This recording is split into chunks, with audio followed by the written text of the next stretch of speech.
បាទសួស្តីបងប្អូននេះមានស្នែងបក់ធ្លុះមកគូបងប្អូនណាស្នែងក្របីឃ្លៀចបងប្អូនណាហើយក៏សុតដែរហ្នឹងហើយសុត 100% ដោយយើងឃើញថាស្នែងហ្នឹងគឺនេះវាធ្លុះដល់អាលីបងប្អូនណាធ្លុះដល់អាលីហ្នឹងហើយនេះស្នែងអានេះបានមកពីរតនគិរីបងប្អូនបានមកពីរតនគិរីបាទបានមកពីទឹកដីខេត្តរតនគិរីបានពីជនជាតិហ្នឹងហើយអ្នកដែលគេជីវបានសំណាងគេបងប្អូនដែលមិនដឹងថាគេទិញពីព្រៃពីនេះពីអេតចាយមកតម្លៃប៉ុន្មានហ្នឹងហើយមកដល់ខ្ញុំក៏ថ្លៃដែរបងប្អូនបាទ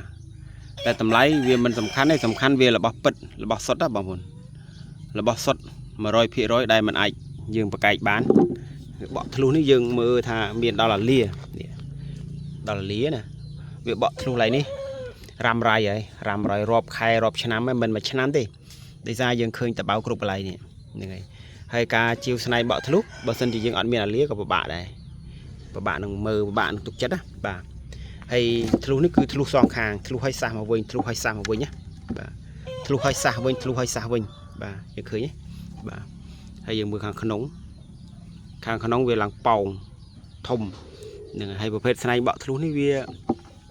សឹងនិយាយថាពេលដែលនេះគឺមានតែមួយគូហ្នឹងទេបងប្អូនណាបាទហើយទោះបីជាយើងមានទៀតអ្នកខ្លះមានក៏គេអត់បច្ចេកដែរព្រោះអីគេមិនមែនជាអ្នកកាត់ឆ្លាក់ហើយក៏គេមិនមែនអ្នកជីវដែរហ្នឹងហើយប្រភេទស្នែងបក់ធ្លុះនេះគឺ100គុណទេបងប្អូនប្រើខាងការពារផងប្រើខាងសឹកសង្គ្រាមផងហ្នឹងបើយើងឆ្លាក់ជាតួអង្គព្រះខ្វាមសាវករបស់ពុទ្ធហ្នឹងគឺប្រើហាងសឹកសង្គ្រាមបាទនេះហើយស្នែងមួយគូនេះធំបងប្អូនធំយើងឃើញធំស្នែងនេះវាលំដាប់មេវងហ្នឹងពូអី74 គីឡូបងប្អូន74 គីឡូបាទ74 គីឡូហើយធ្លុះសងខាងហើយចុងវាក៏ស្អាតដែរបងប្អូនអ្នកមើលចុងហ្នឹងហើយយើងប្រើខាងការពារនៅអំពើប៉ុនមុនខ្មៅស្នែងបក់ធ្លុះហ្នឹងមានប្រវត្តិរបស់ស្នែងហ្នឹងគឺគេហៅថាស្នែងក្របីទូភីបើសិនជាក្របីហ្នឹងវាបក់ធ្លុះទៀតគឺកាន់តែពិសេសហ្នឹងហើយគឺយើងប្រើខាងមុនខ្មៅការពារមុនខ្មៅស្នែងហ្នឹងខ្ញុំស្គាល់គេនៅពេញម្នាក់គឺគេត្រូវអាគុំត្រោមពើគេបងប្អូនគាត់ជាដោយសារស្នែងក្របីទេគាត់ជាវពីអ្នកបាត់ដំបងមកគូបន្ទាប់មកគាត់ជាវពីអ្នកនៅពេញមកគូទៀតដើម្បីទប់ជាមួយគ្រូព្រោះ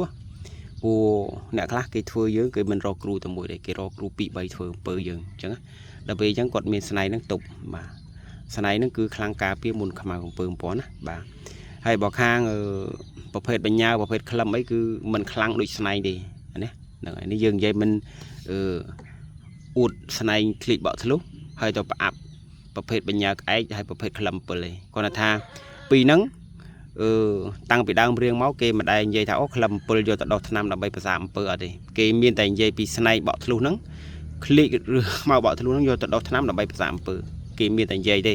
តែប្រភេទក្លឹម7ហ្នឹងហើយបញ្ញាក្អែកអាហ្នឹងគេមិនដែលយកទៅដោះថ្នាំដើម្បីមកប្រសាអំពើទេអញ្ចឹងយើងបែងចែកឲ្យដាច់អំពីវត្ថុដែលយើងសាង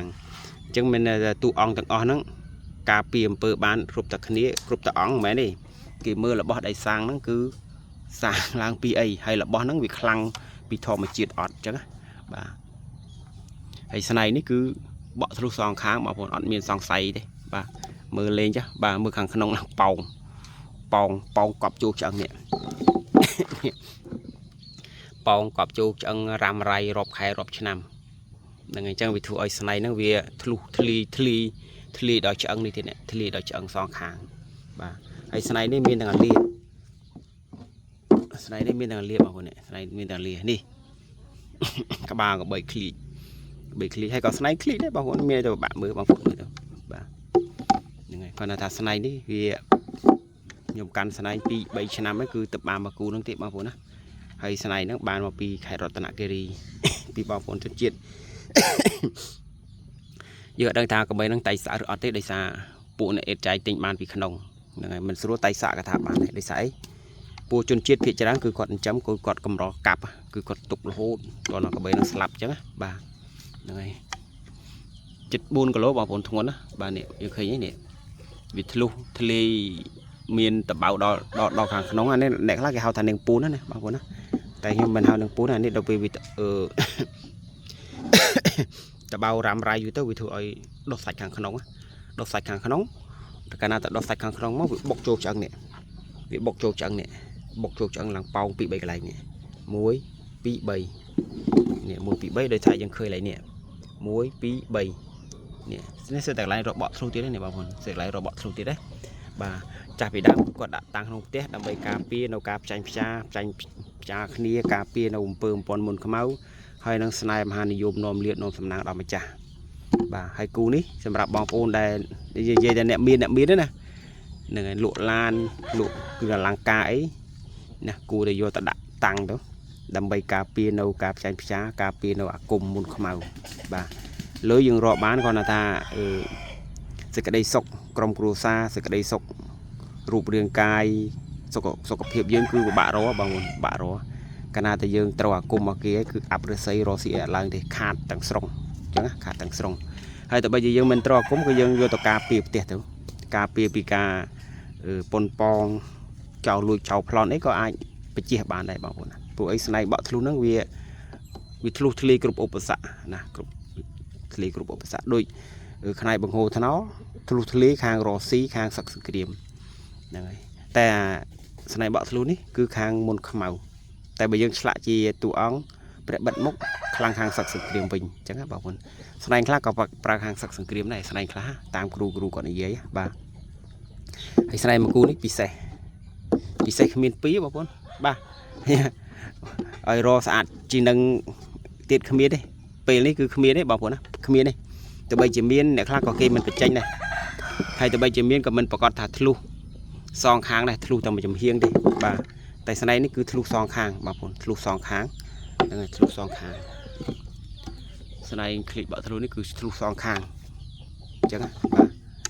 បាទអញ្ចឹងមានតែប៉ុណ្ណឹងចែកម្លែកបងប្អូនមើលលេខបាទអំពីស្នែង3คลิกបក់ធ្លុះបាទ